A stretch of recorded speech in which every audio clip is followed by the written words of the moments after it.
नमस्कार मित्रांनो, माझं नाव चंद्रकांत. आज आपण पाहणार आहोत प्रेझेंट परफेक्ट कंटिन्युअस टेन्स.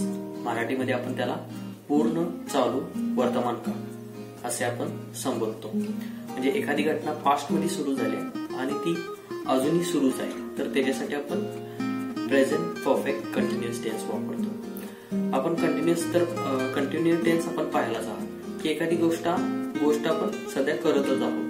जसं की आपण चालत आहोत, आपण खात आहोत, आपण ड्रायव्हिंग करत आहोत, तर हे कंटिन्युअस टेन्स आहे. यामध्येच एखादी घटना पास्ट मध्ये सुरू झाल्या आणि ती अजून चालूच आहे, तर त्याच्यासाठी आपण प्रेझेंट परफेक्ट कंटिन्युअस टेन्स वापरतो.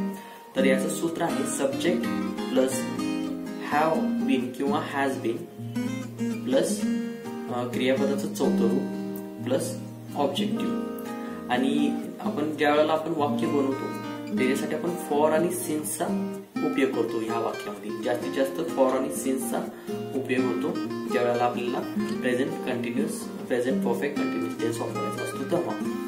तर फॉर कधी वापरायचा आणि सिन्स कधी वापरायचा हे देखील आपण पाहूया. तर फॉर आपण एखाद्या ड्युरेशन ऑफ टाइम म्हणजे एखादं टाइम म्हणजे 2 मिनिटापासून 2 सेकंदापासून 2 तासापासून 2 दिवसापासून हे एक ड्युरेशन झालं, तर त्याच्यासाठी आपण फॉरचा उपयोग केला जातो.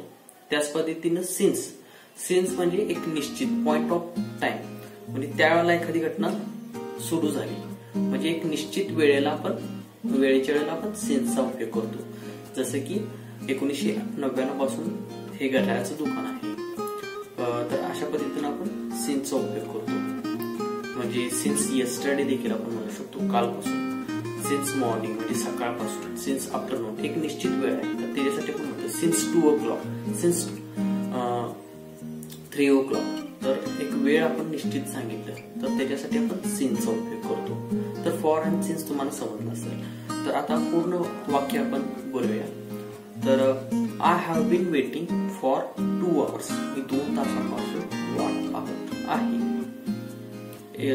पास्ट मध्ये घटना सुरू झाली, मी वाट पाहत होतो आणि अजूनही पाहत आहात, आता सध्या पाहतच आहे. तर घटना पूर्ण झालेली नाही, कंटिन्युअस आहे, तर त्याच्यासाठी आपण प्रेझेंट परफेक्ट कंटिन्युअस टेन्सचा यूज केला जातो. त्यानंतर they have been living since 20 years.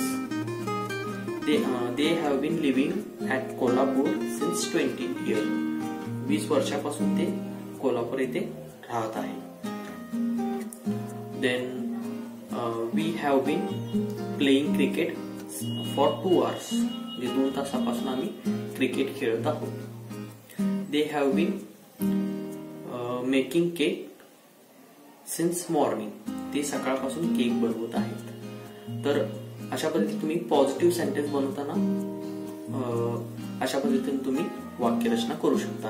आता निगेटिव्ह सेंटेन्स ज्यावेळेला आपण म्हणतो, निगेटिव्ह सेंटेन्स ज्यावेळेला बनवायचा त्यावेळेला हॅव नॉट बीन आणि हॅज नॉट बीन याचा फक्त उपयोग केला जातो.